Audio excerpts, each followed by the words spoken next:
আজ আমরা চারের ঘরের নামটা শিখব। 4 একে 4, 4 দ্বিগুণে 8, 3 চারে 12, 4 চেরে 16, 4 পাঁচে 20, 4 ছয় 24, 4 সাতা 28, 4 আটা 32, 4 নং 36, 4 দশে 40।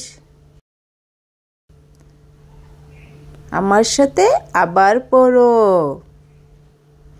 4 একে 4, 4 দ্বিগুণে 8, 3 চারে 12,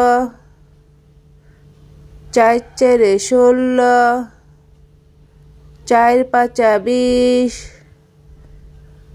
4 ছয় 24, 4 সাতা 28, 4 আটা 32, 4 নং 36, 4 দশে 40।